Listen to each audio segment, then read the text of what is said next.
Hello hello, salut à toi qui me regarde, je suis Christelle et bienvenue sur ma chaîne Koala d'Asie. Aujourd'hui je vais attaquer la troisième partie du Sutra du Lotus, notamment à propos d'une question existentielle que tout le monde appréhende. Existe-t-il une vie après la mort? Ou autrement dit, est-ce que la mort est la fin de toute vie? Mais avant de commencer, abonne-toi à ma chaîne si ce n'est pas déjà fait et active la cloche de notification. Dans les deux premières vidéos sur le Sutra du Lotus, j'ai évoqué l'importance de travailler sur sa transformation intérieure ou sa révolution humaine toute sa vie en développant le trésor du cœur, c'est-à-dire un cœur altruiste et bienveillant envers soi et envers les autres pour devenir plus heureux, trouver un sens à sa vie et contribuer à l'épanouissement ou au bien-être des autres.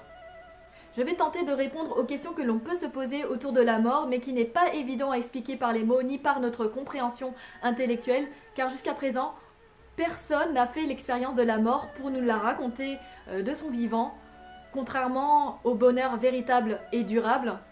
Et par ailleurs, la science moderne ne peut prouver concrètement que notre esprit survit après la mort, même si l'on sait scientifiquement que l'énergie ne disparaît pas.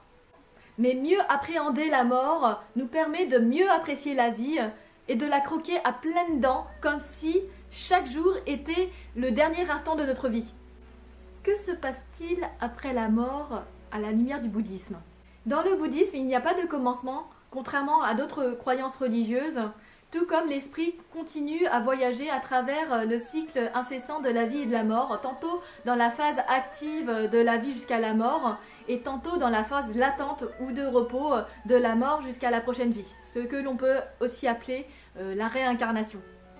On peut très bien comprendre ce cycle par nos journées, où la phase active c'est notre journée éveillée et la phase latente c'est notre nuit de sommeil pour recharger les batteries le lendemain. Une des notions essentielles dans le bouddhisme est l'interdépendance, c'est-à-dire que nous sommes tous connectés et reliés par une loi mystique de cause et d'effet, et cette loi englobe tous les phénomènes de l'univers dont tout le monde fait partie, comme une goutte d'eau dans l'océan. Et à l'inverse, tous les phénomènes de l'univers résident en nous, ce que le grand maître chinois Tiantai appellerait les 3000 mondes en un instant de vie, ou en japonais Ichinen Sansen. En gros, nous faisons tous partie de l'univers, tout comme l'univers fait partie de nous. Et donc, dans le bouddhisme, quand on meurt, on ne disparaît pas, mais on retourne dans l'univers. Il en est de même pour nos proches qui s'éteignent avant nous. Leur esprit rejoint l'univers, mais dans la phase latente, avant de revenir dans la phase active d'une prochaine vie, comme si la mort était le départ vers une nouvelle aventure. Et quand on traverse les différentes phases actives en commençant une nouvelle vie, nous transportons avec nous notre karma, c'est-à-dire toutes les causes que nous avons plantées dans nos vies passées, que ce soit dans nos paroles, actions et pensées, qu'elles soient positives ou négatives. Toutes ces causes que nous avons plantées dans nos vies passées ressurgissent sous forme d'effets dans notre vie actuelle ou dans nos vies futures. Le but étant de transformer son karma négatif en travaillant sur sa transformation intérieure ou sa révolution humaine pour en réduire ses effets. C'est comme si on faisait le grand nettoyage de printemps dans notre karma, que l'on appelle aussi dans le bouddhisme l'allègement de la rétribution karmique. Pourquoi n'arrivons-nous pas à nous souvenir de nos vies passées? Cette question reste un mystère, mais ce que l'on sait dans le bouddhisme et de façon générale dans les religions indiennes, c'est que tous nos souvenirs de nos vies passées sont gravés dans notre karma comme une boîte à souvenirs avec plusieurs tiroirs, et certains tiroirs s'ouvrent pour laisser échapper des effets à des moments précis de notre vie. En mon sens, on peut avoir quelques idées de nos vies passées par rapport à d'où on vient à la naissance, c'est-à-dire notre milieu social, notre condition de vie à la naissance, le rapport qu'on a avec notre famille, notre entourage, également notre tendance de vie, si l'on est plus dans la destruction ou dans la bienveillance, etc. Tous ces facteurs peuvent nous donner des indices sur nos vies passées, comme l'environnement reflète notre miroir intérieur, et que l'univers tout entier est régi par la loi mystique de cause et d'effet. En gros, rien n'est dû au hasard, tout a un sens, et c'est à nous de s'éveiller à la réalité ultime de tous les phénomènes, en polissant notre joyau intérieur, c'est-à-dire notre nature de Bouddha, en faisant notre transformation intérieure ou révolution humaine. Si vivre signifie subir notre karma négatif, pourquoi vouloir renaître pour subir, à part si l'on est un peu maso?